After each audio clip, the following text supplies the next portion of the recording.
One of those click. Okay, now we're talking. Now we're cooking. Okay, well, welcome to the March meeting, and I want to wish everybody a happy St. Patrick's Day coming up next week. We do have a great meeting today. If you notice that we're a little sparse on people today, we have Jim Ogden and Mike Walters at the Train-a-Palooza. And there's a number of people up on the operations thing up in Tulsa. So, but we'll still have a good meeting. We don't need those guys to have a good time. We got a great program tonight, or this afternoon. We're featuring, our normal dealer dud program, an open house, which we'll announce at the end of the meeting. And I want to thank everybody, or thank Harold for the great clinic on grain transport that we had last month. And this month's meeting or clinic is put on by Mike Ross on Pan Pastels, on how to weather with Pan Pastels. Last month, we were treated to a very special layout. We went to Jim Packard's layout up in Colleyville. And for those of you who attended, you were pleasantly surprised or just amazed with this layout. It was a beautiful layout. And for those of you who didn't attend, you missed a good opportunity to see one of the best layouts in the DFW area. So we're going to continue on with these layout tours. We got a good one for today for us to see after the meeting, and we'll announce that at the end of the meeting. And I guess that's it for right now. But David Crumpton, you want to? Thank you. Hope everybody's doing well today. Anybody here for the first time? Everybody's old. Great. We'll take you around the layout after the meeting and show you. Okay. The only thing of note that I want to make sure you're aware of, April the 18th, put that in your phones. This is going to be a big deal. April the 18th, which is a Saturday, from 10 a.m. to 3 p.m. 10 a.m. to 3 p.m. We're having our spring garage sale here. And we have tons and tons of inventory. I know I tell you that every time we have a garage sale, but you'd be amazed. Every week, it seems, we get donations. So we've got a lot of new stuff to put out, a lot of good stuff from Lori Paletti, some kits from Lori Paletti, as well as a lot of detail parts for structures.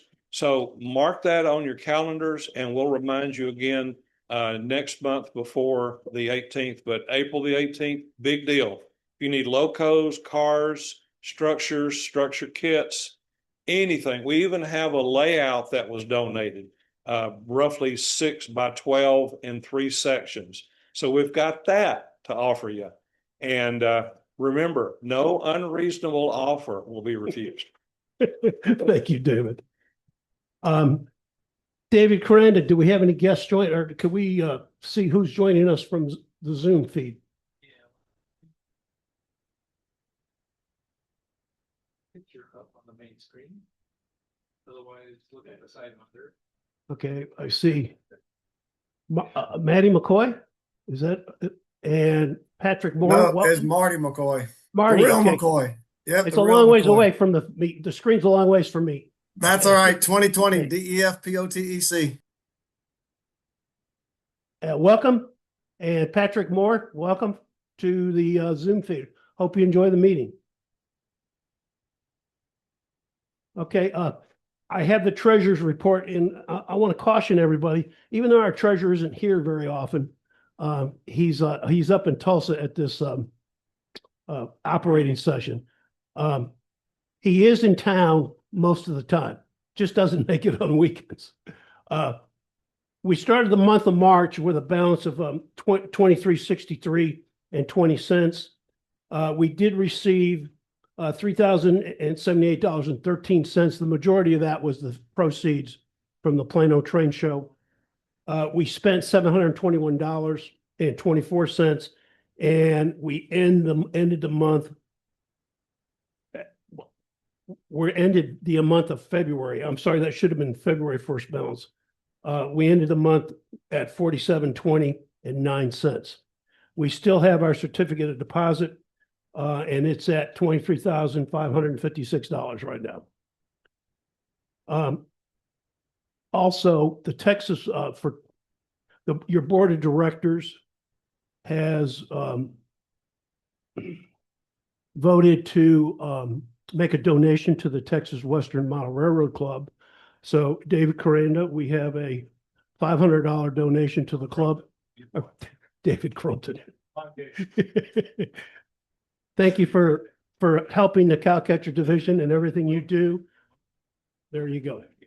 Appreciate it. Yeah. Division One. Even if Brian isn't here, he did write the check. Yeah.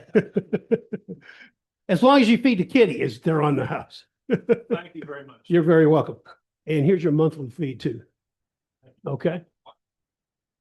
As I mentioned, we have a table this month at the Train-A-Plews up in Grapevine. It's going on today and tomorrow at the Grapevine Convention Center. Mike Walters and Jim Ogden are there today. Mike Ross and I will be up there tomorrow talking about the benefits of the NMRA, greeting people, and let's say recruiting new members. Other events coming up in the future is the Galveston Railfest Galveston. It's at the Galveston Railroad Museum. That's on April 24th and 25th and 26th. And then we have, of course, the LSR convention, which I'm sure you've seen your March Madness flyer put out by Joe. That's coming up June 18th to the 21st. And then we have an NMRA convention coming up at the end of July, first part of August. That's July 27th in Chattanooga. Please go to the cowcatcher.com, our Cowcatcher Division website, and you can see all the details of these things. And there's a link there to register too. So now, Deb, do you have an announcement to make? Yes. Yes, I know. It's behind you, right?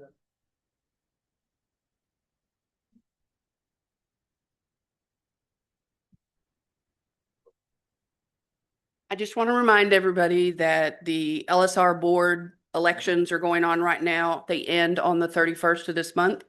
So if you haven't voted, do your thing. You can't gripe if you don't vote. Also, if you haven't received an email with that link for you to vote, let me know. You should have all received an email from Peter to be able to vote. So if you haven't, let me know.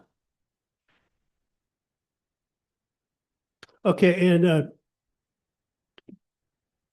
Dave Steckler, you want to make us bring us up to speed on the promote the hobby? Morning, everyone.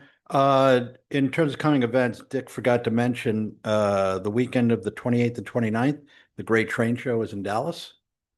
It's at the Dallas Market Hall.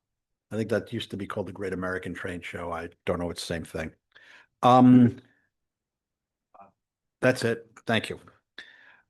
Sometime in early December, I don't know the exact date. It's one of the first 2 weekends. Bedford has an annual craft show. And this year, the division is going to have our tent that we're going to be able to talk all about the hobby, about the division. Skip Water is going to be there with his trackless train. They expect, last year they had 5,000 people there. It's a family event. Should be a lot of kids. Should be a lot of fun. It's held at Generations Park, Bedford's Boys Club. I'll provide more information after the 4th of July once they have more information for me. But we're going to have our tent there, and it's going to be a great way to introduce a lot of people who come with their kids, and it's a great opportunity to have new members come into the division. And we will have, we've talked about a little display layout we were going to put in libraries and stuff like that. We're going to do that there as well. Thank you, David. That's it. So so that's one aspect of this Promote the Hobby Committee that we started last year. In addition to that, the other aspect of that Promote the Hobby, we were going to build a display, a diorama that would go into a local library.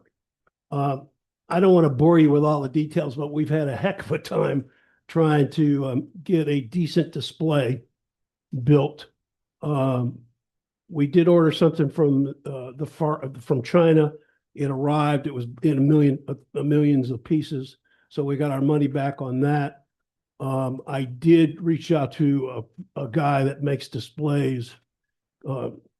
His name is Tom Barzin with Mainline Models. They're based in Dallas. He made us a display, or he was going to make us a display for $900.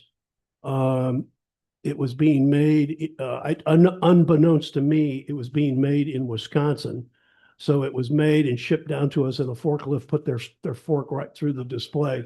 So that was shot, and Tom graciously refunded the money, the down payment we gave him. So we reached out to some plastic fabricators here in the Dallas-Fort Worth area. We have the acrylic lid built now, and Mr. Dwayne Richardson, the visitor to the meeting today, is going to construct a base for it. So we'll have something to display a diorama for. So that should be coming probably in the next 3 or 4 months, something along that line. So that's where we stand on those programs. Let's see what else we got. I think.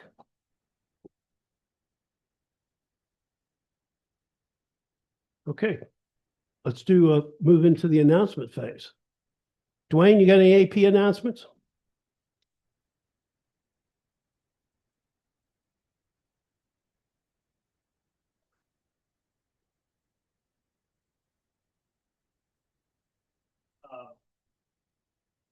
Wyatt and his dad got their golden spikes earlier. We are getting new forms with all the new logos and all that. So as soon as I have them, once they finalize them, I'll get them printed for you and bring them over. Golden spike is something that I print, and as well as if you bring a model up here and you get it merit evaluated and it scores, we can print you off a little certificate if you want it to hang on your wall that says, hey, congratulations, your model of the Ajax mortuary building merited or whatever. Those I can print as well. Now your national certs, certificate in cars or whatever, all that comes from national, but these two I do. So they're working on revamping the forms. There are some recent changes to the AP, some things to hopefully kind of clarify some things that were a little bit vague. Some stuff got passed at the winter meeting and became official.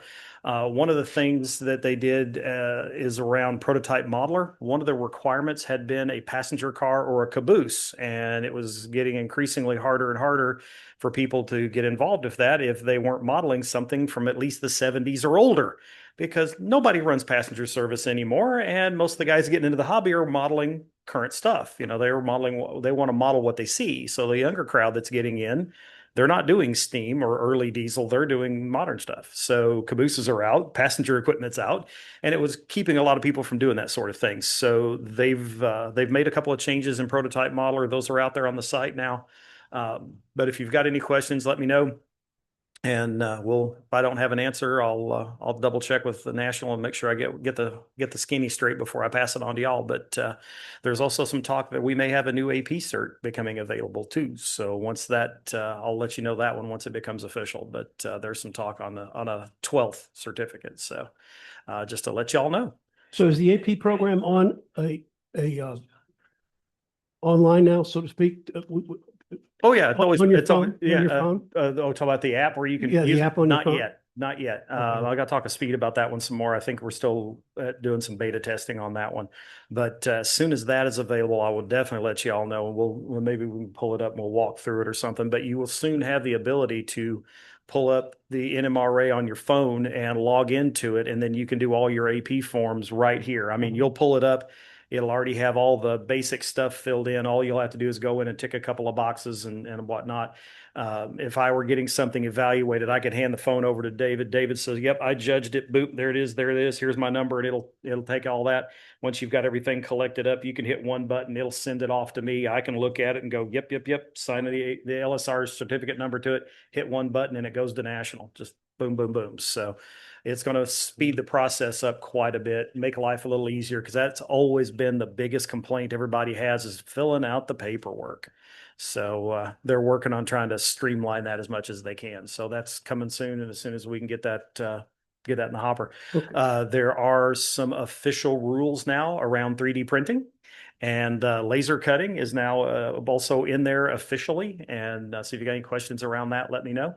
But Well, yeah. could you expand upon 3D printing a little bit? Yeah, so 3D printing, as long as you do the drawing, it is considered a scratch built piece.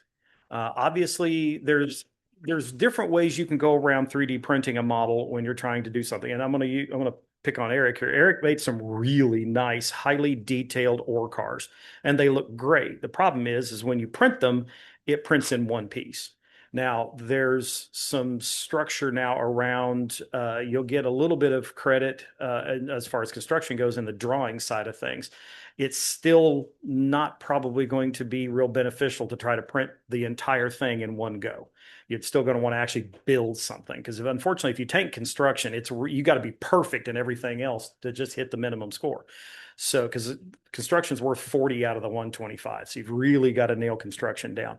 But as long as you do the drawing, anybody can print it for you. So if you do up a little drawing and you get a hold and say, hey, Eric, can you print this thing for me? He does it and prints it for you, brings it back. As long as he doesn't have to manipulate it and you did the drawing, it's scratch built and it's yours. Same thing goes for laser cutting. If you draw something up and you say, hey, Dwayne, can you do me a favor? Can I email you this file and can you laser cut it for me?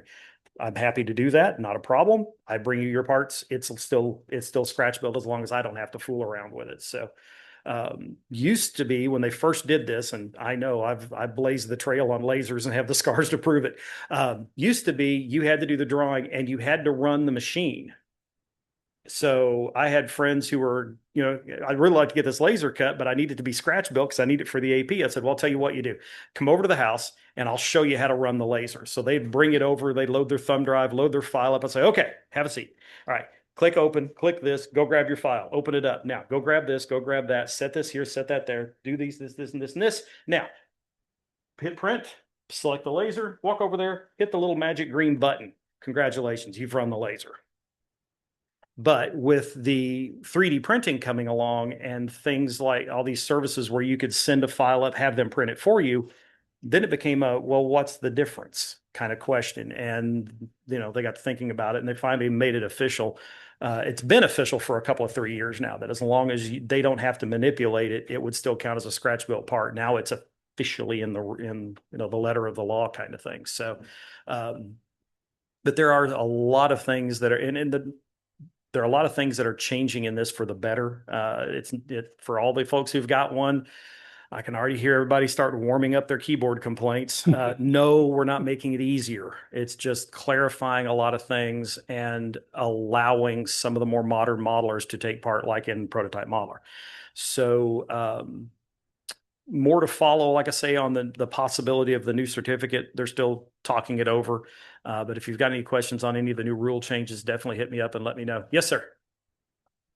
Did they, the AI, obviously, AI? Well, photography is not part of the AP, so that's if you're talking about for contest. So contest and the AP very technically are two different things. However, from a scoring in a contest and a judging in a contest, they need to be, in my mind, as lockstep as possible. And that's how we do it here in the LSR. Now, from an LSR's contest perspective, and Jeff's one of the guys that runs this thing, but I'm pretty sure I can yak on this without any problems. We actually have a category called computer enhanced. And anything that you manipulate through AI can go in that. Now, computer enhanced doesn't mean I went through and did a little light touch up in Photoshop. That's acceptable and put it in the same, color model, color prototype, black and white model, black and white prototype. You can put it in one of those.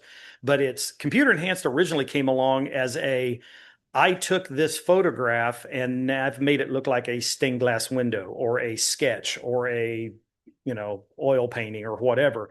AI is going to fall into that. So if you take your photograph, and I think I saw you do this with one of yours, took a picture of a building and then had it look like people were working at it in a pickup truck and a KCS boxcar and all this kind of stuff. That sort of thing would fall under computer enhanced, I would think. Now, we don't have anything officially in the rules around it. But I would think the base photograph you would need to take and then, run it through AI. So we'll have to put our heads together and come up with something official to put some text around that. So, yes, sir. I would suggest a category called photographic illustration. So you take a photograph and you illustrate over it rather than AI. AI seems kind of broad. Yeah. But at least you start with a photograph and you illustrate over it. Yeah, and I imagine what we'll probably keep is just our computer enhanced category and then structure the rules around that kind of thing. It's just going to be a matter of trying to keep up with technology, and that's always the crux of all of it when you start talking about contest modeling or even the AP. So it's taken a long time to actually get something official in the bylaws in there about 3D printing, for example. And hell, I blazed the trail on the laser stuff coming up on 20 years ago now, and we're finally getting official structure around that now. So, all righty. Any more questions for Dwayne on AP? Yes, sir. What's the proposed 12? Can't really let that cat out of the bag just yet, but I think it's going to be a big win because of the way most modelers that aren't in a club like this participate with other groups. I can give you that much of a hint. I think it's going to be a win for them. So we'll see how it goes. Yes, sir. Has there been any thought or consideration given to DCC as an AP certificate with all the things that modelers It's do? part of electrical. Okay. So like installing decoders and things like that, installing LCC on your layout would fall under electrical. There has been a proposal to possibly expand on that and maybe do something a little more along the lines of animation and electronics projects outside of what falls under electrical now. But it's just at a bare bones proposal stage. So we'll see how that one goes. Because a lot of folks are like, that's already covered under electrical. Why don't we just expand what the requirements can be? And because right now it's one of those, well, I don't see anything in electrical that fits. Well, they're down number like 19 down on the list is other. Let's put something official around it. I mean, dead rail is another one that a lot of guys are asking about. How am I going to get electrical if I do dead rail? So we want to write some structure around that as well. Question, the use of JMRI and building your roster out and managing your railroad through JMRI. So that would probably fall under chief dispatcher right now, would be my thought, is it would fall underneath that one. You've got to do a bunch of drawings around that for dispatcher. You've got, timetables and your little spaghetti chart and all that kind of stuff. So the JMRI piece of it would probably fall under that because it's going to do some of that. You're going to program all that work into it and then you can print it off through there. So it's where it would classify under. Anything else? Yes, sir. They have another certificate. Is it going to change the number of certificates from the NMR? Not that I'm aware of. Now, in the past, that has, as we've added certificates, they've increased the number of them. But to my knowledge right now, they still haven't even said they're going to do it yet, but there hasn't been any talk at all about if we add a 12th one, is it going to make you have to have 8? There's no talk about that at all. And if they do start talking about that, as I understand it, in talking with a couple of former Eagle Scouts, and that's how this whole thing was laid out, was based on the Scouting Eagle Scout program. When they made changes over the years and added new badges and all of that, they upped the requirement to become an Eagle. But everybody that was already working on it and all of that could still qualify under the old requirements. So I don't know if they're going to do something like that or not. I do know when the whole process started off, you didn't have to have 7. I don't remember what the number is now off the top of my head, but if you go out to the nmra.org, go out to National's website, go into the education section, under education, the second option down is the achievement program. On that homepage, there is a history of the AP program. And it gives you everything from when it started in the fall of 61 all the way up to modern times. And all of that was put together by a group, my dad and a couple of 3 of the other national AP chairs within either side of him. put all that together. I think, trying to remember who all had a hand in it, but there were 4 or 5 guys at any rate helped put all that history together. And when it started off, I want to say there was only like 7 certificates total, and you only had to have 4 or something goofball thing like that. And then over the years, we've added more and more. The bulk of the program has been tight and pretty cohesive with few rule changes all this time, which always gets me tickled when some guy gets one and 6 months later he's already complaining, you guys are making it easier for everybody else. No, not really. In fact, I would argue, having seen, I mean, I think it's harder to get now than it was back then. And not because you have to have 7 and before you had to have 4 or 5. It's not the extra 2 certs. I think the requirements on us as a modeler have gotten harder, mainly because we have so much more available to us now in parts than we used to have. If you go back, and I collect pieces from more well-known modelers who have unfortunately have gone on, and I have a stock car that John Allen built and gave to Earl Smallshaw. Managed to find that through Harris when he had classic trains. I've got pieces from Bill McClanahan. I've got pieces from Cliff Robinson and all of that. And while these guys are the giants whose shoulders we stand on, when you go back and you look at their work, it's actually really primitive when you look at it up front. What we would consider now outstanding work, this doesn't hold up. I mean, I've got a drover's caboose that Bill McClanahan built, and it's, for what it was back in the 60s and 70s when he built this, it's a darn fine model. If you were to put that on a contest room now, it wouldn't even come close to meriting now. I mean, there's no brake rigging underneath it. The detail on it is really primitive. You go back and look at 764 helpful hints that Kalmbach published back in the 60s. If you go back through that and look at it now, out of the 764 of them in there, there might be 10 or 12 of them that are useful today. Everything else, why do I need to make my own marker lamps that are going to be oversized and don't look like marker lamps when I can go buy for $5? I can get a package of brass castings that are exactly the right size that look exactly like marker lamps. So we have moved on technology wise, and the parts and the pieces and the things that we have available to us now allow us to build a much more accurate model. And because of that, and guys have been building more and more accurate models, the lesser stuff just isn't qualifying anymore. So it's gotten harder now to do that. You would never want to try to submit a car in the AP without brake detail underneath it.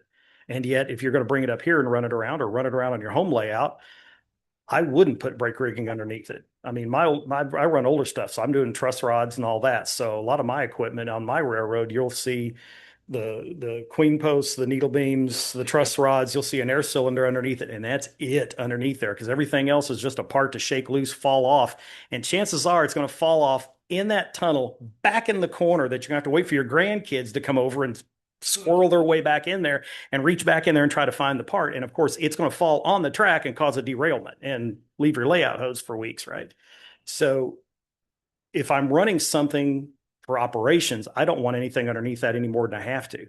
But if you're wanting it evaluated for the AP, you want to put it in a contest room, it needs to have every last nut bolt you can think of to put on it.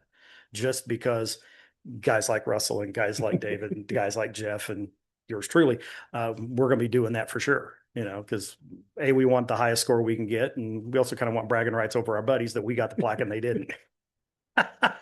Yes, sir. That being said, if you just have to show that you've made so many models, some of which have to merit. So the ones that don't have to merit, you still have to have, like say, the same level, use your car function to get at the same level of detail. Yes, the other ones, well, it doesn't say this word for word, but think of it as of like quality. So it's, while they don't have to be scored, if I were to have them scored, that they would probably merit, kind of thing. They do have to be, according to the rules, they do have to be super detailed. And there are some additional wording now around super detailed. And one of the things it does mention in cars specifically is it does have to have the brake rigging and everything underneath it. Like I've got older buildings, but they wouldn't merit now, just your example. So I couldn't claim those as part of the. Maybe it depends. I mean, it really depends on what all you've done to it. I mean, one of the things they do outline in there is a building does not have to have lighting, and it does not have to have an interior to be considered super detailed. But I will tell you that will certainly help. But I mean, if you've got enough, to be super detailed for a structure, you need to have things like electric meters, gas meters, telephone stuff, or, all that stuff where it's appropriate, duct work, air conditioner units, all the things you would find on a roof, that kind of thing. And I would also suggest too, and I've talked about this before, when you're building a structure, we look at our layout like this most of the time. It's oddities where you've got a double deck where you can see some of it at eye level, where that's going to change the perspective of what you detail and how you detail it. But for most folks, you've got a single deck layout, or you're part of a modular club and you've only got the one deck. We are looking down on it. So your roofs should have more detail than just about any other part on the structure. So always go through your roofs and make sure it's got plumbing vents and chimneys and all your duct work for your air conditioners and whatever units up there, your phone boxes, junction boxes, electrical stuff, whatever you can put on a roof to detail it, so much the better. So on your older structures, take a look at those and see what kind of detail do you have up on the roof, and maybe add a few pieces. Yes, sir. Make it plumb, Oh yeah. Yeah. No joke. please. Yeah. Make it plumb. Yeah, if you've got the building separate and we can put a finger on the corners and do this and the building goes like that, yeah, it's not square, and that's going to cost you a bunch of points. Yeah, this is Santiago, Chile. Down in Chile, they get an earthquake a day somewhere in the country. I was quite surprised by that. I got to ride one out. That was another one off my bucket list. I get a plague of locusts. I've got the collection. Any other questions? for Anything Glenn else? on AP? Well, since you're up there, you want to do your tip for trick? Yeah. Okay, so how many people here have built a model or have a kit at home that has hydrocal walls? Anybody? Okay, we got a handful. All right, so I had a guy shoot me a question the other day on email and hit me up, and he says, "Hey, what do I use to glue this together?" And I think I freaked him out a little bit when I called him and I gave him the answer. I said, "Mix up more hydrocal." And he kind of went, "Huh?" Most folks, and I've seen some kits partially built, things like that, you'll find donated at the garage sale or whatever. Guys start a kit and they'll actually have glued them together.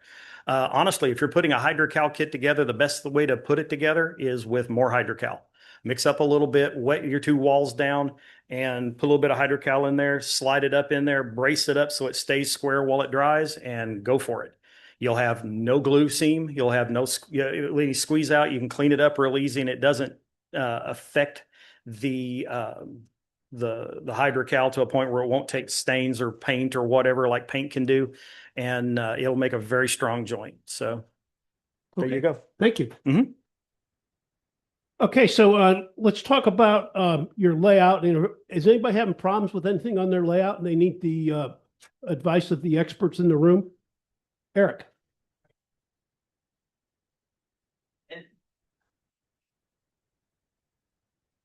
David, I may need the overhead camera here for a second. Okay. Okay, a lot of y'all know last year, this is kind of a four-part question for everybody.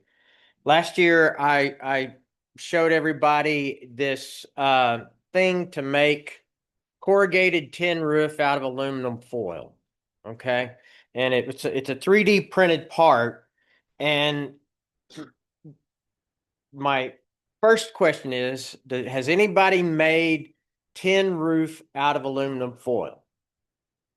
Okay, Dwayne has. Okay, so when you use this thing, are you there, David?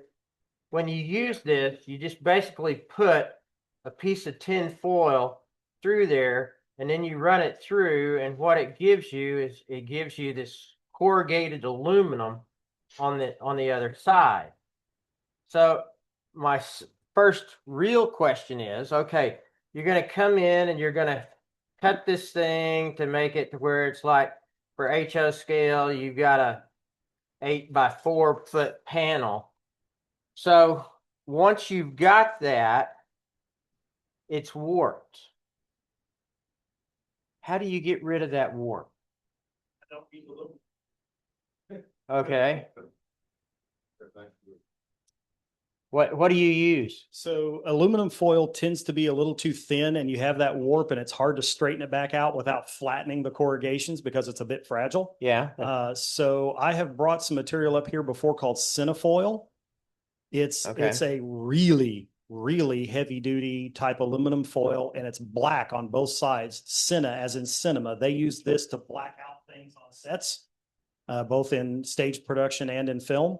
And I got turned on to this watching a YouTube channel for Thunder Mesa Studio, and he recommended using it. So I bought a roll of it on Amazon, and I tried a piece of that through there, and it will run through, make some really nice corrugated sheet metal, and you don't end up with the warp that bad. With that warp. Okay, Yep. yeah. And I mean, what I did was I went and I put it under some weights, put a plate on top of it, and it did kind of squish it down. Yeah, So that's it'll why- mess up your corrugation some. You can Yeah. get it to flatten out. If you're real careful, you can kind of do it with your fingers some. Yeah. But yeah, it's just even the heavy duty stuff, because you're talking about cooking foil, Yeah. basically. None of it's really thick enough to really do what we need to do and hopefully stay straight. But that cinefoil works really well. And because it's black, you can go back in and dry brush some gray back over it and all of that, and comes out looking really nice. And for what it's worth, I asked Eric, and he very kindly printed me one up in HOS and O. And we tried one in N, but the little nibs on the little rollers are just so fine. It didn't work out, unfortunately. But I've got them in all three, and they work really, really well. So this isn't something that it's only available in HO. He's got the files to do it in all three. So if you want one of these, hit him up and have him print one for you, because they work great. A little bit of sanding on it, I found underneath the little knob. If you sand that smooth a little bit and then go through very carefully and run just a little light sand in between each of the nibs, and then the top and the bottom of both rollers. If you'll sand those nice and flat, it'll operate really smoothly. And that's part of what I found with it initially. In the first one you did for me, when I was spinning it, Yeah. it would catch. And then it seemed like that catch would always end up with a little bit of a jig in the foil. Yeah. But sanding those parts smooth on the ones you printed for me in each of the scales, when I put it together, it rotated a lot smoother. And that really seemed to help out quite a bit. Okay. So then if you were to use aluminum foil or a heavier gauge cooking, Yeah, the heavier, the better. would it has a shiny side and a dull side Doesn't really make a whole lot of difference. because you're going to paint it, Yeah, right? you're going to paint it. Yeah. So do you paint it before you cut it or after? Mike? After, and spray it with, what I've used is Tamiya, what do you call it? Primer? Primer. It's a dull gray. Okay. I'm gonna talk about that, because I've got some foil that I'm gonna weather. But that's what I Okay. do, I spray it. Okay. All right. And the reason you want to do it after, I mean, you can do some of it before if you want to, but every time you cut it, now you're going to have an exposed edge. Exposed So edge, you're gonna okay. then you'd have to go back in and do a bunch of touch ups. So yeah, it's usually better to try to cut them. And here's the thing too. You mentioned 4x8 panels. Yeah. This stuff always comes in 3-foot widths. Oh, okay. So Yeah. I was just guessing. yeah. But So you do them in 3-foot widths, and then take a piece of blue painter's tape and tape it down so the sticky side is up, and then you put your panels on that and then paint them. Okay. Spell cinefoil again. I think it's CIN. Is it, yeah, CINEF. Yeah. Yep. Yep. Okay. Then Yeah. Then- it's all run together. Yeah. the third or fourth, I can't remember which, the last question I had when I was thinking of these at 4 a.m. The last one is, how do you attach this foil, even the cinefoil, how do you attach it to a roof? Do you use glue? Do you no. use two-sided tape? I use the that transfer tape that we've used in the clinics to put roofing down. I use that. Okay. I take that and then I'll cut it into finer strip. It depends on what I'm putting it on. If I'm putting it on a solid surface, I'll just lay it down the full, 3/8 or ½ inch width that the Okay. roll is. If I'm actually putting purlins down and then putting it over there, so you've got kind of like the little shed over here by the Tower 55. I don't know how Daryl did that one, but I would imagine it's got purlins running from the trusses, and then you can come back in, cut a little strip, put it on the purlin, and then just set this down into that. Okay. You probably could use a glue stick, maybe. I don't know. I've not tried it with that. I've used it for paper shingles and tar Yeah. paper, and it's worked real well. Okay. Because I mean, for the little paper shingles, I use double-sided tape. Yeah. PVA does not like holding on to. Yeah, aluminum. that's what I was Yeah. asking. Russell, what do you use?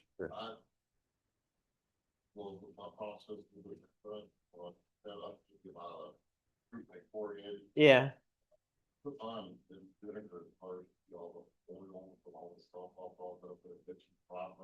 Uh-huh.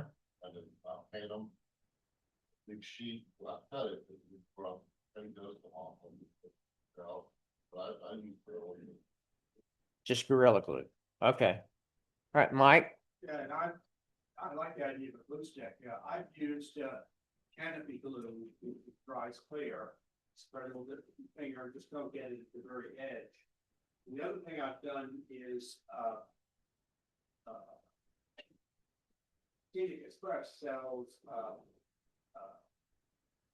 a spray adhesive that has a very fine mist.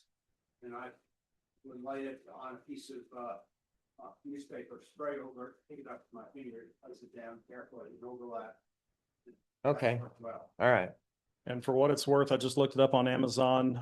You can get a roll of Cinefoil. It's 12 inches wide roll, 12 and a half feet long, and it's $29.99. And you can have it Okay. here tomorrow on Prime. Okay. All right. That's a lot Thank of you, corrugated. everybody.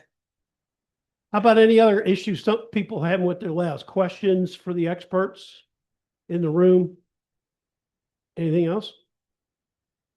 So everybody's got their layout and they're running great, right? They say you got no electrical issues, no turnouts giving you problems. John Garfield.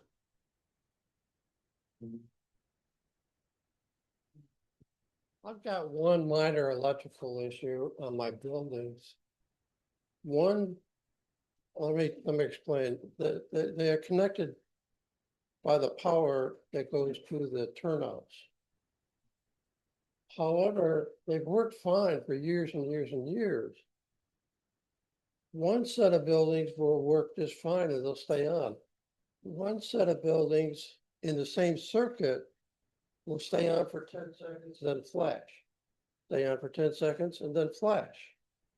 I can't figure out what the problem is that's causing it. LED or incandescent bulbs? Incandescents, they're all 12 volts. Okay. running it through the tortoise. I'm running it through the same system that runs the tortoise, yes. Overloaded, but they worked before. I'm Have just, you added anything new to the circuit? no, Have you tried a different building to see if, no, could be, but I, well, how about taking that troublesome building out? Just putting it on temporarily on some circuit. yeah, I understand. See if it happens. I could see, if that does it, yeah. Wiring. Good. I could see if that does it, yes. That doesn't really have a fire. That's true. Except it's a nice blast furnace. I hate to do that. Any other comments on John's problem? Okay, thanks. Okay, thank you, John. Anybody got anything else? Okay, show and tell. Steve, you want to go first in show and tell?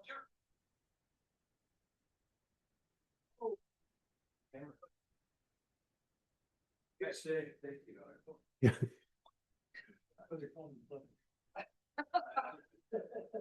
Very good. Okay. Ready when you are. Okay. I don't know if Kick's going to work, but everybody else can see it now. Okay, well, I made my annual trek to the Nevada Northern last month. That's why I wasn't here. So I took a few pictures. I thought I'd share them with you very quickly today. And here we go. So this is my 20th year going to the Nevada Northern, and I'm still not bored. I still return. I plan to return next year. Just go with the right. Okay. The other three. Steve, look the one on your right. Oh, There we go. look at Okay, there we that. go. Okay, this year the only locomotive in steam was that was running was the 81. The other two are down for repairs, but they had some other interesting equipment as well. Next, please. Every year they do a steam crane demonstration. I think this is one of maybe two steam cranes that are still operational in the United States, fully functional. Oop. over here. 1907 steam crane. The only thing that's been changed on it is it was borrowed in the 60s from the Western Pacific, and they put roller bearings in the journals. Otherwise, it's all original. Next. Whoop. Oh, oh, wait, there it is in action. They do a demonstration where they lift this ore car and they utilize the big hook, one closest to the inside of the arm. And they lift the car and they lift it down. And it's a very interesting process to see how they do this with the cabling and the safety and the directions for up and down. It's very fascinating to watch. And it sounds like a Swiss watch operating. It's such a fine machine that has a really interesting sound. So unfortunately, I don't do video, but if I did, the sound would be very amusing. Next, please. So I take advantage of situations like this to do portrait of the crew. And this is one that I did for using the steam crane as a background. It's just kind of a woman kind of shot where they look like they're from the 1940s when they were taking a lot of roles from the men in their. That looks like Rosie the Riveter. So Well, that's kind of the idea. The whole Rosie Riveter thing is kind of big with these girls. So they come in full garb and they have a good time. Excuse me, wenches with wrenches. Okay. Okay. Well, I've never heard that one before. Thank you, David. I think. Okay. Well, that's your joke, not mine. Uh, okay. Next. Okay. Here's another one, David. Again, kind of the Rosie the Riveter thing going on here. Oh, wench with the wrench. Very good. Okay. I'm going to go through these really quick so David doesn't give me any more material. Go ahead. Next, please. So it was kind of an all Baldwin weekend. So we had the Baldwin steam engine, and then we had these two diesel locomotives that have come back from the dead. Up until about 3 years ago, they were in the back of the shop, and they hadn't run for about 40 years. So they were revived without too much difficulty. And this was our second set of locomotives for our photo shoots. Next, please. So one is a doubleheader with the ore train. And this is at Lane City where there's a siding that you can actually utilize to have one train pass another. Next slide, please. And so we had an all Baldwin feature going on here with the S12, which is in the lead in this case, the VO 1000, which are 10 years apart. One is built during the war and the other one was built after the war. And the number 81, built in 1917. So there's quite a spread there of Baldwin products. Next, please. In the 20 years I've been going to the railroad, I'd never seen them operate the wheel lathe. For the first 10 years I was there, it wasn't functional, but they got it up and running. And they bought this wheel lathe for obviously truing the wheels and reprofiling the tire on the wheel. It was bought used from the Norfolk and Western in 1952, I believe, and had it shipped out on the railroad. Next, please. So this kind of illustrates the problem with the wheels. It's a very worn out, tender wheel. You can see on the wheel, it's got a divot in it where it's been just worn to almost below the minimum requirement for being able to be machined. And they like to have spare wheels on hand in case something cracks or breaks or whatever happened. They didn't have any, so they were preparing some of the older wheels for the just in case kind of situation. Next, please. So on the lathe, you usually think of a lathe that spins very quickly. Well, this rotates about 3 rotations a minute, but it's very low geared, and you can feel when it's carving the wheel, you can feel the vibration coming up from the floor to your feet. So there's a lot of power, and there's next, please. So there's a piece, what they call swarf, which is like the material that comes off when you're machining. And when it comes off that wheel, it's about 500 degrees. So you have to wear a mask so it doesn't hit you in the face and give you a permanent tattoo somewhere. Next piece.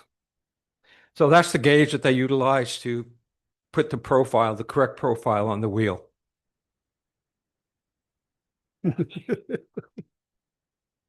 Next, please. So you can see now he's got the profile on the wheel. Now he's just finishing off some of the rough areas. And he can do two sides at once. So you have to keep going back and forth from side to side. But the whole process takes about 4 or 5 hours. And that's not even mounting it and getting it true. That's just the actual spinning of the wheel and cutting. Next, please. So they had a contest a few years ago to submit a drawing, a design for their locomotive 250 celebrating the semi-quincentennial. Boy, that's hard to say. And somebody won, and this is the result of that design. Very nice. I like it. I think I like it better than anything I've seen so far on that venue. And they stuck that on their old Southern Pacific SD9. Rumor has it that when the celebration is over, they're going to repaint that back into scarlet and gray, and they have the full lighting package to go on it, which is the rotating Mars light. And you know how the SP was, they had a ton of lights on their locomotives. Next, please.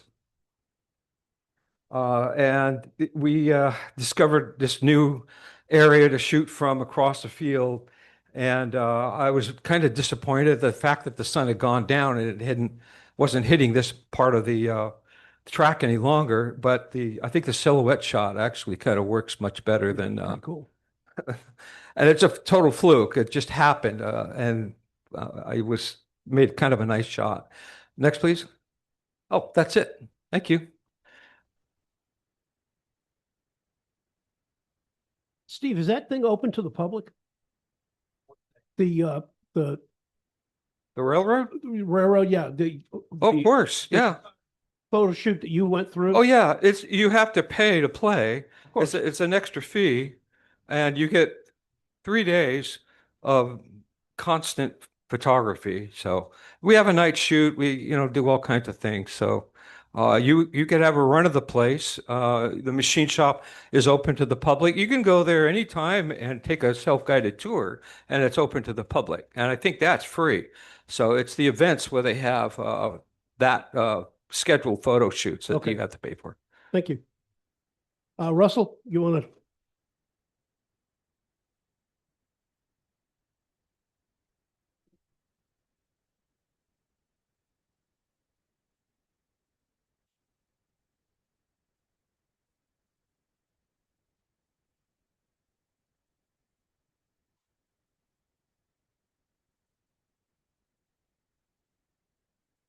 At work.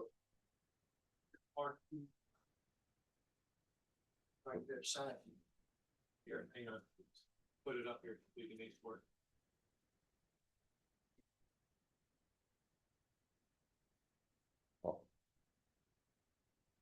There we go. This is a contest model I'm working on for LSR and for Chattanooga. A few months ago, I brought the little copper plow up here to show you guys. So there it is. A little history on this thing. It was built in 1890 as just a flanger.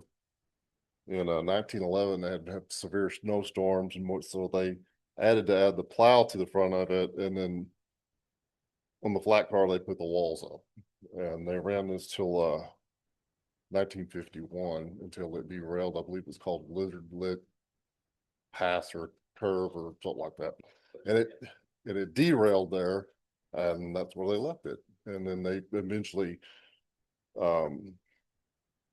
scrapped it. But the cool thing about this was too, it weighed 20,000 pounds as a flanger. And when they had the plow and the walls on it, it weighed 40,000 pounds. Now, with Dwayne's been a huge help with helping me get data, because there's just not a lot out there. There's no interior shots. So talk with Dwayne and a few other people trying to come up with what did it look like on the inside. We knew it was pneumatic, handle the flanger, So in the spirit of doing all that, it's got a full interior in it. And you use basically a brake ram to run the flanger up and down. Got all the airlines, got an operator station, it's got a coal burning stove in it, coal box, I got shovels, airlines, everything. Even on the it is right there, even on the flue pipe, I got a damper. What I do a lot of times is I'll buy a kit, use a prints or the templates it comes with, and then put the kit inside and buy all my wood and all that kind of stuff.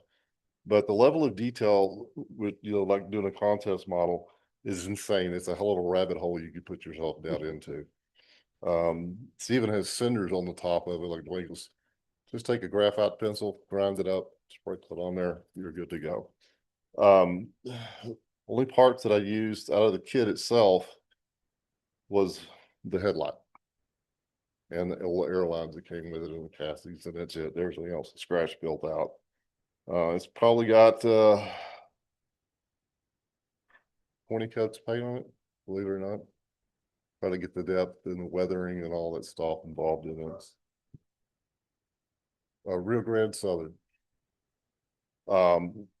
It's a cool, if you look at some of the stuff, the narrow gauge stuff, thanks again, Dawn. There's a lot of really cool stuff, equipment they used up there. And this one, for whatever reason, just got my attention. I don't plan on running or layout. It's fully operational. Nuts, bolts, and washers, there's probably 70 on this thing, above and below.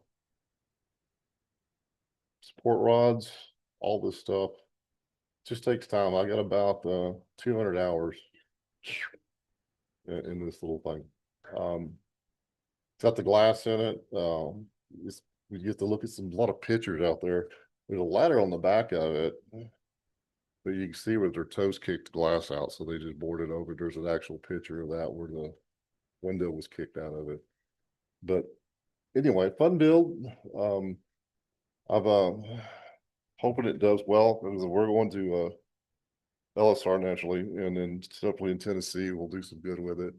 I've got a few other things that are on the workbench right now, and like I said, when it comes to contest models or just being a better modeler, guys like Dwayne and Jeff, Darrell, there's a lot of good people out there for information, because you get kind of snowblind sometimes, and you're looking for answers or what can I do to add more detail.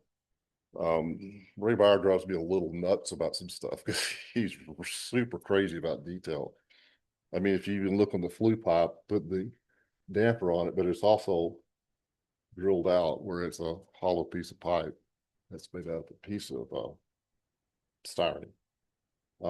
These things are looked at, so it's should merit. I hope it does. But the cool part of it, it does make you a better model. It really does. And don't look at it as criticisms. I look at it as help. I want that highly detailed look on our layout at home. So anyway, that's was fun, and hopefully here I've got another parlor car I'm working on right now that even has silverware on the table. So it hopefully it'll do well as well. But anyway, guys, use your resources on stuff if you're trying to get kind of lost or want to add the details. There's plenty of people here to help you out, and it makes a cool model. It's going to be something. It'll be on the layout, just kind of on a siding somewhere, or I may model the picture I've got of it being derailed, wedged into the ground on a siding somewhere. I think that would be kind of cool to do with it, where it's just not sitting there. It'd be actually a piece of history you can see, even though I'm not modeling the Rio Grande. It's still just a cool piece. It's your railroad. You do with it what you want, and that's my plan. Very nice, Russell. Thank you. Great model. Great job. Anybody got anything else? Okay, so let's do deal or dud. So Trapper, you want to bring the tickets up?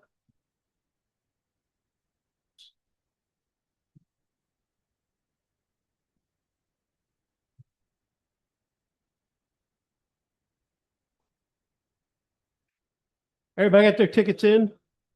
And by the way, after Deal or Dud, save your ticket for a surprise drawing at the end of the show. Make sure you save your ticket.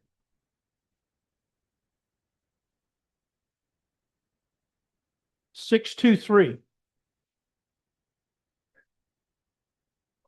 Daryl again? You did? God, it was 625.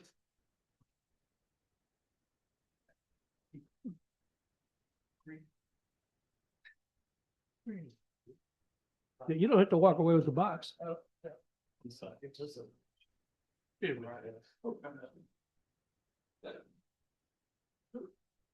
Did you get it? $15. He can't read. There you go. Go. Oh, draw one, please. 621. 621. Two guys before you. 621. 621. Come get this to me. I'm waiting too long. Yes.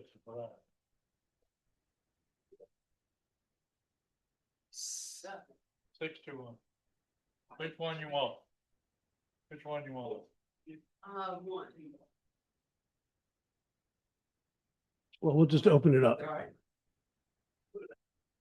621, and it is a God, $25 gift card. Fine. Don't go for my. Save your ticket. You go. Go. Hold your tickets. Go. 631. 631. Well, good, Jerry. Which one? Which one you want? Blank or two? Number Do you two. say number two? Oh, it's a dud. There ain't nothing in there. That's a new one. No more. All right. Roll two.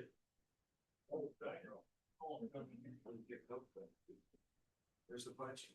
All right. Thank you, sir. All right. Jerry pulled a 648. 648.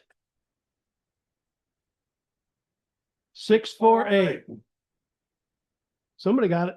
Johnny, last, oh, he don't earn it. Came in late. That's the last one. Yep. Okay, here we go. $10 gift certificate, I bet. $10 gift card. I remember to thank thank Model Railroad Crossing. Okay, and also I want to talk a little bit about gift card and discount etiquette. When you go to the hobby shop, use your coupon gift certificate and thank the guy, but don't shout it out at the top of your lungs that I got a big gift certificate, especially if he's got 20 other people in the hobby shop, because those people are wondering why they don't get a gift certificate. Well, I understand, but not everybody is an NMRA member. The other thing is, when you go to Hobbytown or Avery's or wherever, they do give discounts to NMRA members. But you don't want to say at the top of your lungs, if he's got a room or a house full of people or a store full of people, give me my NMRA discount, because everybody else will want that same discount, and that penalizes the shopkeeper. So just keep that in mind, but please be thankful that Avery and grateful to Avery for supporting us with these gift certificates. Okay, thank you very much. Okay. We're gonna we'll put these back in, and we'll save these for a drawing at the end of the meeting. Okay, but Surprise. those people giving those tickets. We gotta get. No, that's them. That's the ones we've drawn. So we'll just put them back in and shake them up. Okay, so it's about, let's see, I got about 11. I got 11:05, so let's get together at 11:15. We'll take a 10-minute break and go from there. Thank you all.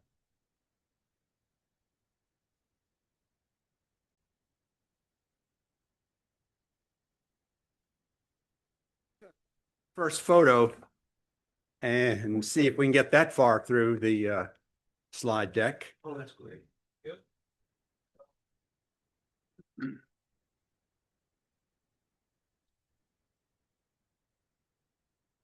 Yeah, there we are. So this is Hey, Mike, let me interrupt. Hey, there's a lot of individual conversations going on in the room. We're trying to listen to the clinic.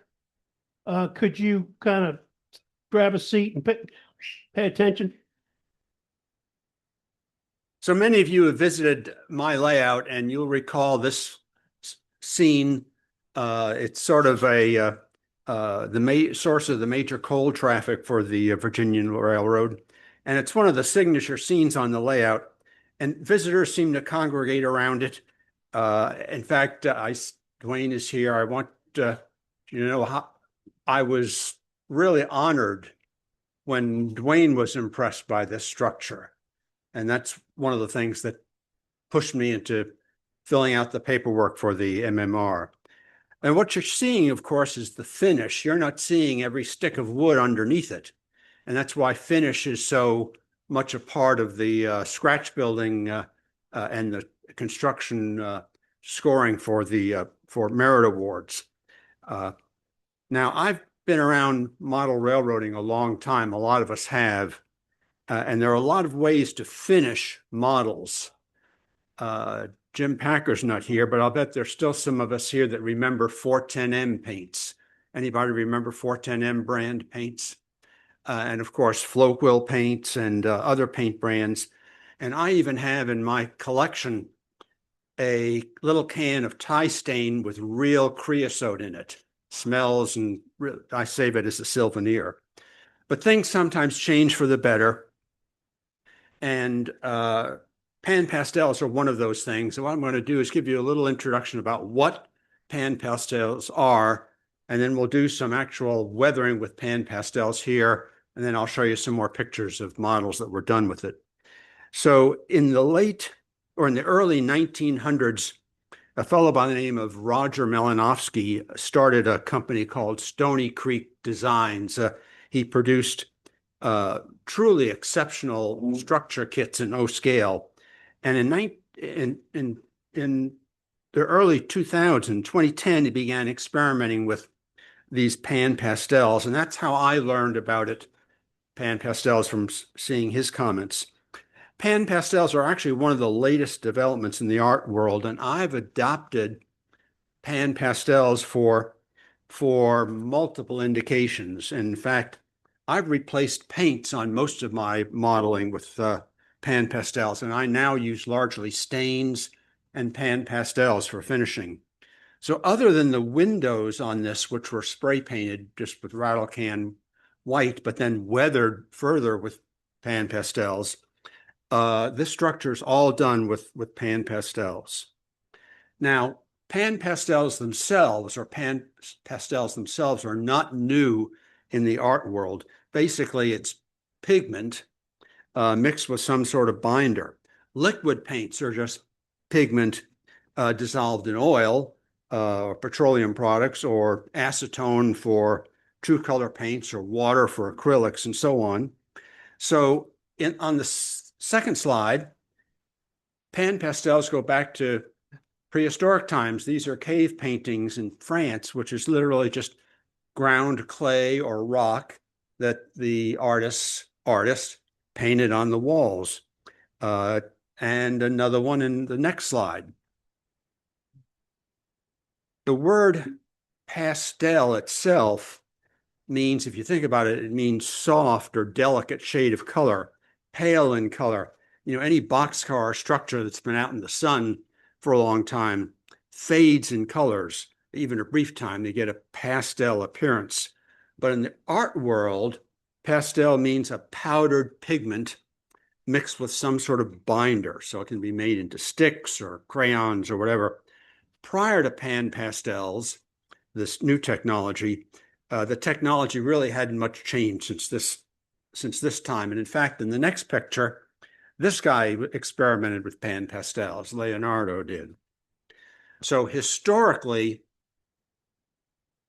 the binders used for Pan Pastels. If you buy powders, it's powder only. But the Pan Pastels or pastels have some sort of binder with them. Binders like gum arabic, which came from the acacia tree, or the sap from the goat tree of Asia and India and Turkey. More recently, methyl cellulose is mixed with the powders. Chalk or gypsum's been mixed. So you sort of get the image. The amount of binder mixed in determines the hardness of the color, and what you want is the minimal amount of binder, so the maximum amount of color. So in the next picture, these two folks back in 2007, they're both artists, Bernadette Ward and Lad Forsline, inspired by this long history of use of pastels, started researching mixing pastels with new binders. And after about 5 years of research, they set up a company, and they set up a little factory in Pennsylvania where they made Pan Pastel colors, and they started shipping them about 2007. So in the next picture is how you get Pan Pastels. Minimal binder, resulting in really an ultra soft, rich, concentrated color. And their idea was really kind of innovative. It's a dry color medium that would work like fluid paint, maybe named Pan Pastels because it comes in a little pan like that. Their main focus, of course, is the art world, not the few model railroaders that are out there. So they wanted to provide an alternative for artists that are using brushes and that sort of thing. So they invented this manufacturing process that produced this sort of pastel product that they call Pan Pastels. And they, as I say, they introduced it in 2007. These are professional quality artist colors packed in this little pan with a minimal amount of binder. It gives you a paint-like ultra soft consistency. The exact formula is proprietary, of course, not disclosed by the manufacturer, but the technical sources suggest it's sort of a fatty material or resin that is dissolved in isopropyl alcohol. And in fact, at the NMRA convention in Chattanooga, one of the clinics is a fellow that has taken Pan Pastels and mixes it with isopropyl alcohol and uses it as paint. So let's go to the next slide, which is a color chart for Pan Pastels. That's not very useful, but the next slide will give you a hint of the terminology. Notice that this one here is red oxide. It's a good rust color. Next to it is burnt sienna. But notice that the terminology that they use. That's their base color. Above it is shade. Red oxide shade is darker. And then red oxide extra dark above it. And below is tint, red oxide tint. So become familiar with that color, those color terminology when you go to the store and buy some. And if the next slide is how you buy them individually or as sets. And this set picture didn't work very well, but look over here. That set actually is labeled a set for weathering. I don't know whether they had modelers in mind, but that's what it is, and it works really great. So that one has, for example, an orange shade, like on a light earth. It has an excellent rust color and raw umber. So the company itself was purchased a couple of years ago by one of those big art companies, and it was expanded last year. So they're producing more and more colors, but the stuff is still available. Many art stores stock it, but it's easily available online, and Amazon, for example, will do that.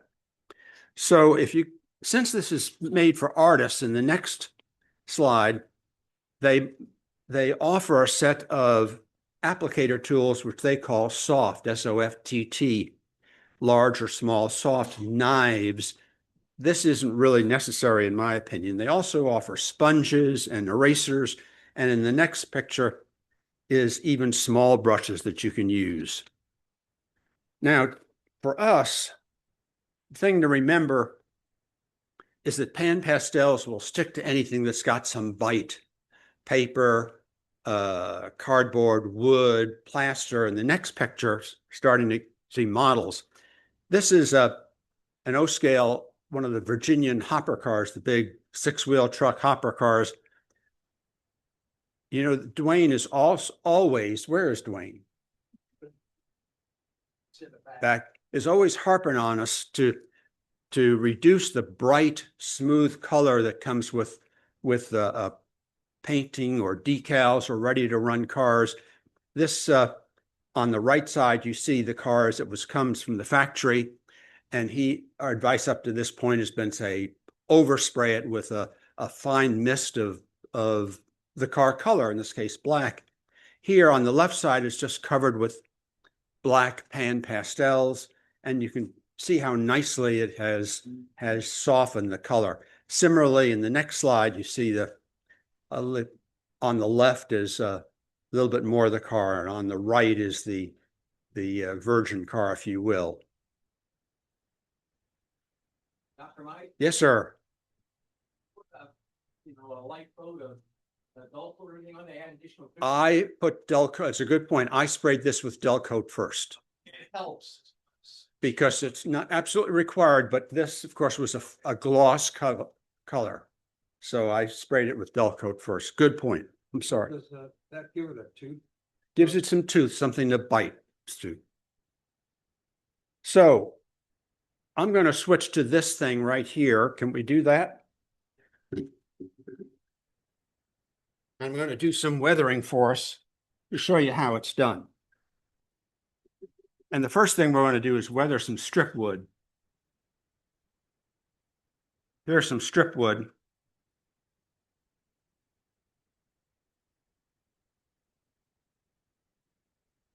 Yeah. And this is stained with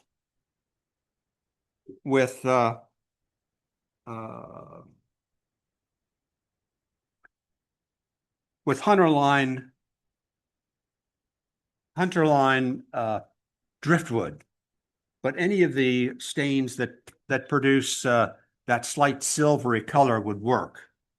And here is, not stolen from my wife, but makeup sponges and a lifetime supply. These are mine, and they work, I can tell you, but the lifetime supply is on Amazon, costs you next to nothing. So even fumble fingers can do this.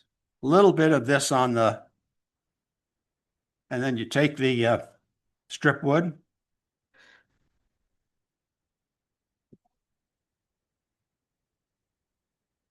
And I'm going to lighten it a little bit.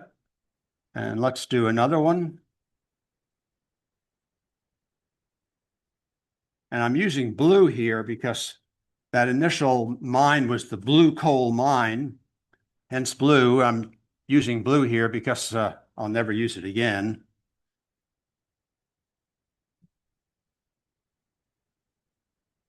Yeah. The only downside here is you've got to be willing to let your fingers turn blue, but you know, what do we care? Negative, I did not. So you can see this would work in any scale. These are 1x9s. And look at the difference in the boards. And that's the idea. This could be, you could do this for the siding of an N-scale boxcar. I mean,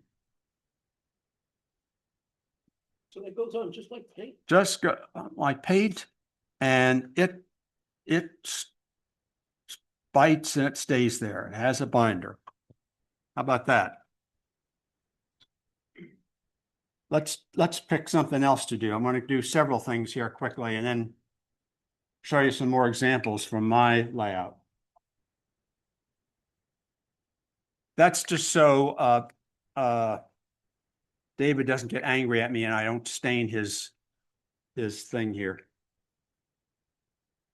When I at my shop, I work on a piece of glass, heavy glass that was a diesel engine window. And so I don't mind getting it dirty. I just clean it off with a razor blade. Here is, if I haven't damaged it,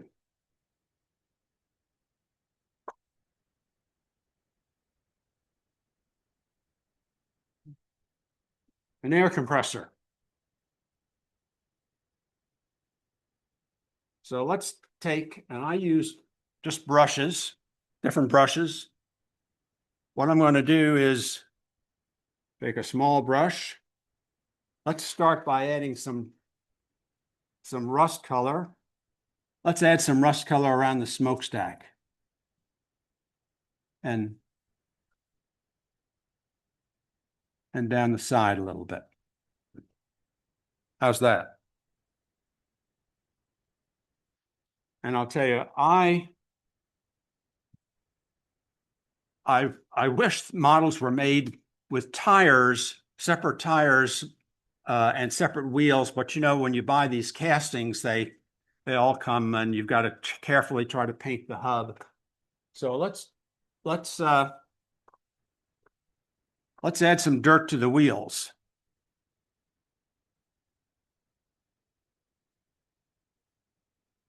And of course, up under the fender. And this covers all the errors I've made in painting. What colors are you using? Call out. Yes, sir. I'm using dirt color. I'm not sure I can. That is, this is burnt sienna that I'm using for, this one has burnt sienna shade, so it's a little darker. And let's add some,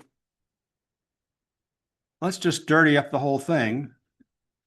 Again, from the bottom.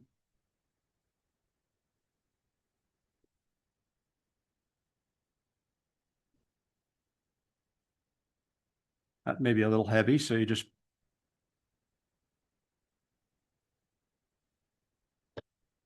and let's put a little rust on the hitch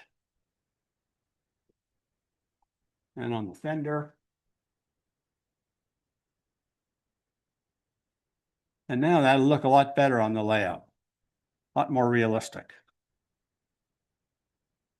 And that's how quickly it's done. How about this little tool shed building?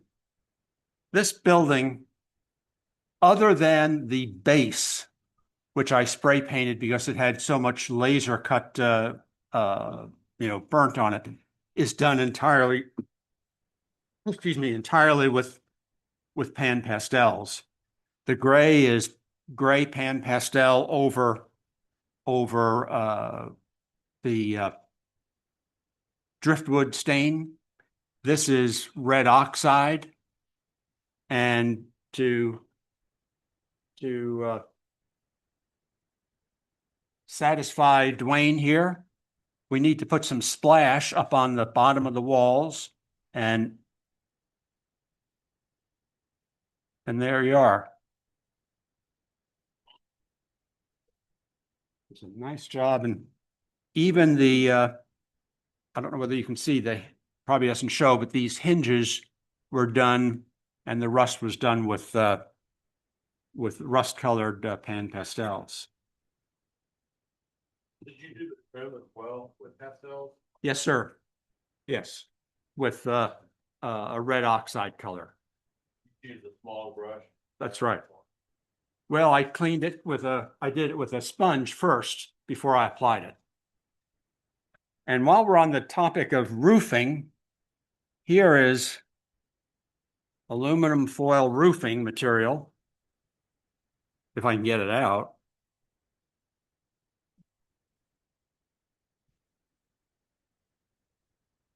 That's probably doesn't show well, but that's bright. This side was, you can see, has been painted. Well, bright. and painted with primer, exactly right. So we can dirty it up first of all. Take some of the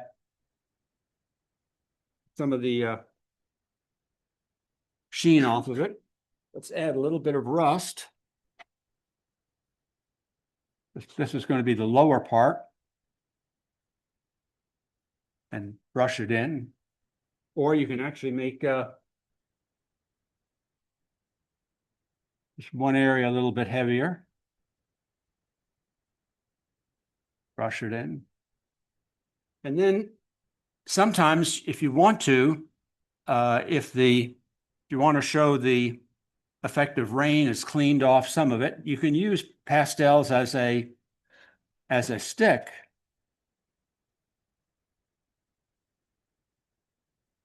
And get the shiny part.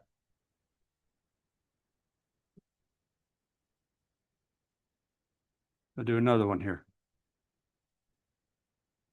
The order doesn't seem to make a whole lot of difference. Here's the top of the thing doesn't weather as much. And then here's some, let's put some. So that stick you're using is a Pan Pastel stick? It's a pastel stick of some sort. By Van Gogh is the company. Okay. But it's the same thing. It's pigment with a binder. And here is, which one we didn't use? This one. Here is, try to fill some dirt in on the lower, down in the lower areas. Take some of it off and add some rust. And since each one's a little bit different, you're going to get that variety on the structure. So let's go back to the next slide. We can go back to slides. I'm going to show you some examples of buildings and different things that we've done. The next slide is actually from Roger Malinowski's CD, probably copyrighted, but he's gone and I don't think people will mind. So he actually uses some of the tools to color the door here. See, he's using green to color the door. And the next slide shows him doing a little bit more. And the next slide after that, he's got the door almost covered. And that, so he's doing that for something that most of us would have used paint for, but it produces that very pale, soft color. In the next slide, he has actually colored the brick, and he uses a darker color than what I would prefer. And I don't like black for the mortar joints, but regardless, what he's doing here with different colors is highlighting individual stones in this slide and the next slide before he oversprays it to seal the colors. And he produced remarkable buildings. The next slide shows a building front, and that used to be white, but with just raw umber color, he brushed that over all the front surface of the building and toned down all the white. And it's not uniform. You know, when you're using a brush, you're getting it in different degrees of weathering in different places. The next slide is a structure that I built. And here we're actually using stain initially, and then that's a red oxide that we're coloring the wall with using a sponge. And the finished structure is in the next slide. And can anyone recognize that fellow standing on the dock? Well, probably Mackey, just from the sign. Yeah, so this is the second time he's had a chance to see this building and skipped out on me. It's got his profile, I can tell you that. That is Mike. That is Mike. Exactly true. And on the next slide, gives you a little bit closer up, just to show how nice the finish is. How about the next one? This is this flop house is done with, again, a driftwood type stain with plain white brushed sponged over it. And the next slide is a little bit closer view. If I don't know whether you can do it, on my computer, you can really zoom in, but I couldn't figure out how to do that for you. But because I didn't seal the wood grain, and I've just brushed this over the highlight, the grain, this is, I think, the most realistic peeling paint representation that I have seen. You got a chimney sweep on that? He's got, exactly right. He's got the best view of trains on my layout. He's up there. Up here. Watching the trains go by. The decks were done with a different pan pastel. These are all wood and. These are all wood kits, yes. The next one, if it'll work. Max, Yes, sir. got a question from Marty McCoy. You can see it after application of the Pan Pastel, is there a suggested time period to dry or wait before handling to avoid any fingerprints and smearing? I've not run into that problem, nor do I seal them. Because once it's mounted on the structure, well, for example, here, if I take this that I did and run it on my hand, I don't get anything off, or very minimal off. I think there's really no time requirement. Once it's on, now they do make an eraser. The company makes an eraser. Basically, it's just a foam eraser type of thing. Excuse me. And if you rub hard enough, you can tone down. If you get too much pan pastel in one area, you rub and you can smooth it out, but you'll never get all of it off. You ever brush isopropyl alcohol? I have not. I wouldn't be surprised if it produced a run, since it has that binder as a base. Grease, basically. Yeah. I'm still learning and experimenting with this medium. The next one. Here is another of Roger Malinowski's kits. This is wood siding. It was stained with what Hunterline called golden oak, but any oak color stain, and then rubbed with a very light coat of sienna pan pastel, and you can see the variation in the boards. Look also at the picture of the siding on the building to the part of the building to the right on the picture, how there are, that was done, that's a sheet. And what you do, and I'll show several pictures, you take a very fine brush and put pan pastel black on the joints, and then rust in the lower right-hand corner of each, and then a broad brush like this to blend everything. So let's look at the next couple of pictures. Didn't that look pretty good? And next one, there's a close-up of it. And the next one I think is out of raw, well, there it is again. That's the building. And the next one. And here's from Roger's Malinowski's slide series. He's putting dark, I didn't put that much on, but he's putting it along each joint. And then the next one, he's adding rust color, red oxide, and then you smooth it all out. And the next one, this is Digger Odell's funeral home. Digger Odell, if anyone remembers, and I don't, but back in the 40s, Digger Odell was a radio program, very popular. And he had all sorts of very neat sayings, like when he'd end his program by saying he's shoveling off. But here, note the rust coming down from the smokestack, what do you call it? Flashing, that's right. And running down the roof. And that's just done with a little bit of rust colored Pan Pastels and then brush to smooth it out. On the next one. Here, similarly, this is from, again, from Roger Malinowski did a CD series on building a structure, and he used it to as instructions for Pan Pastels. He's got rust on the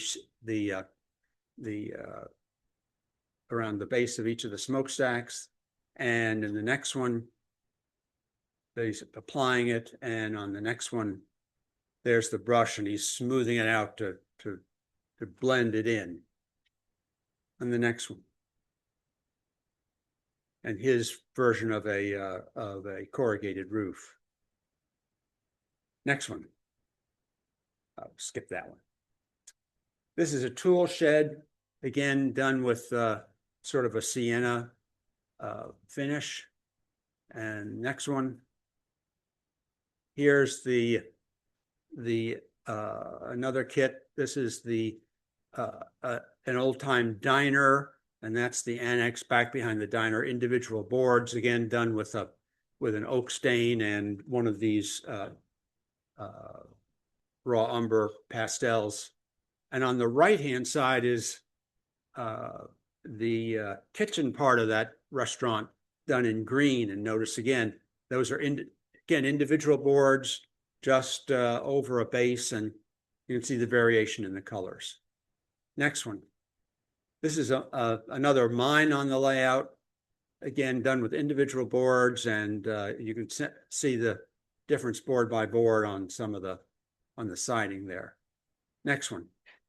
And you don't have to, this isn't just structures, this is a flat car. This is a laser cut flat car deck for this kit, but I just sliced all the laser cut parts and stained them with a light pine stain, and then different Pan Pastels put on with a makeup sponge to give you that variation. And next one, a more close-up view. Next slide is a barn. Again, that's a siding with different size. That's board by board siding. Next one. Here is another example. This is a plaster kit, hydrocal kit. But the thing to note here is, it doesn't show perfectly well, but look at the rust at the bottom of the fire escape. Right here.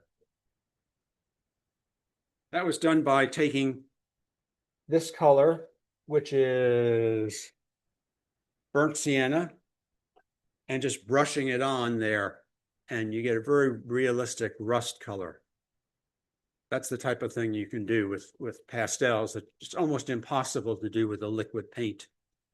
And how do you compare this with powders? We were talking, pastels have a binder and will stick. Powders may not stick unless they're sealed. Next one. Here's a baggage wagon with individual boards cut into the baggage wagon. This is a BTS kit, as I recall. And next one.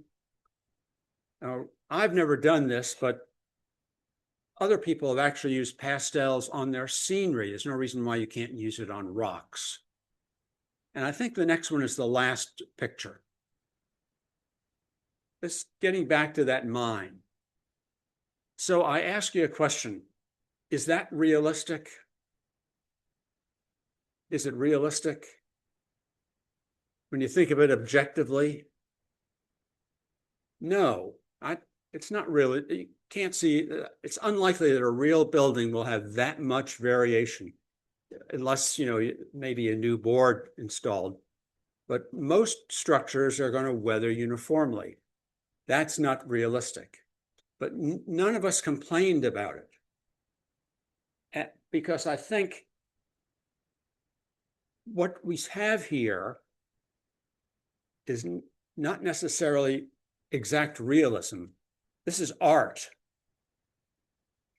And that's why what's been going through the back of my head and what I've talked with Steve about is another clinic about the philosophy or the art of model railroading. And that's another clinic for the future.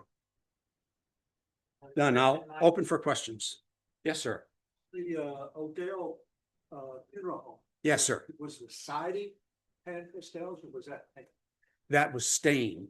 Stain was a burnt sienna stain. Yes, sir. Once you get the pastels in place, do you fix it with something? I don't. I have not had a problem with them coming off. Of course, I'm not handling things all the time, but I think there's sufficient binder that they stay put. Interesting. Thank you. Yes, sir. Any other questions for Mike? Have you tried, no toothbrush to scrub the stuff in? I have not, but that's an idea. For example, here, you can take some of this off, but you can't get it all off. Something like that might pay to spray a Part of your work though, the piece is fixed now. Yeah. You could seal something like that with an overspray, but. Okay. Okay, Michael, thank you very much. It was Aye, very aye, sir. informative. I'll pack Good up. job. Harold, you want to give us a preview of next month's clinic? No? I've been moving things around, so to be honest with you, I'm sure it'll be a great April clinic. I just don't know Okay. who's well, doing well, it. But while I have the microphone, I do have open slots for future months. And I'm always looking for folks who are enthusiastic about this, or these things count for your author, AP. So, just feel free to contact me if you have any ideas that you want to do, and we will do it. I am flexible, and most of the people who do clinics are flexible. So if a later problem develops, I move it. And that's one of the reasons why I can't remember what I moved into April. It happened. Okay. Thank you, Harold. Sorry about that. Okay, Mike, what are we going to raffle off now? Oh, yeah. Okay. A surprise. Here's our surprise raffle. Surprise raffle. Yeah. What number do you have? Well, I haven't pulled the number yet. I want to tell everybody what we're raffling off first before I pull the number. How about a set of weathering powders and Pan Pastels? Okay. Steve, you want to pull a number? Sure. Pull my number, Steve. It is 9625. 96. 625. 625. Oh, I think that's me. 5. I think that's me. Must be present. 625. Wow. All right. I'm glad I didn't pick that out of the thing. Maybe later. Numbered 625. Okay, well, thank you very much. Okay. Okay. The layout tour tonight or this afternoon is at Dan Cook's layout. And Dan, you got a kind of a overview or information sheet for everybody. Printed 20 copies, and I wanted to generate some interest. So it is a track plan, a little bit of fun fact about the layout, and then a narrative that kind of paints the backstory picture. The layout is under construction, so if you're interested to see how I did bench work, how I've done some of the wiring, about a third of it has been scenic, but I have all my structures placed out, and we currently operate today with mini operating sessions. I will tell you, I underestimated things like aisle width and how annoying a duck under is. So you do have to be a little bit limber and suck it in when you need to squeeze past somebody. But we'll have a couple of trains running and look forward to being able to answer any questions and share the story behind the layout. So I'll just pass these around. And Okay, and Mike's layout is in Alito. yeah, I live out in Alito, so it took about a 30-minute hike to get out there, but Here's the address. not too bad. Might pay to take a picture of that. Oh, I have a shot of it. Okay. of this. Oh, I'll get a shot of those two together by itself. But I want to get a shot of you doing your thing. Okay. So don't forget, we need to put the chairs back, I think. So as There's Wyatt the passed glasses out the right there, sheet, guys. you know, they get passed around. It's a modern era, proto freelance Union Pacific layout. And even though the room might be a little small, we do try to run about 30 car length trains. And one of the concepts in design that we implemented was not being able to see the entire layout from any one point. So there are some hidden sections, if you will. When you enter the room, you can't see the backside of the layout. And when you're on the backside of the layout, you can't see the section when you entered the room. Yeah, let's. No, I don't take it. I know I don't take it. There.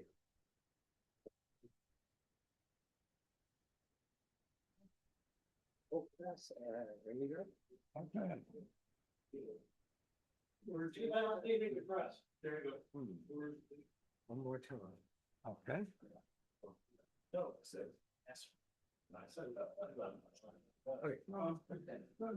Okay, well, thank you all for attending the meeting, and we'll see you next month. In April, we'll have, according to Harold, we'll have you send. Big smart. Absolutely. Good, okay. You know, my wife is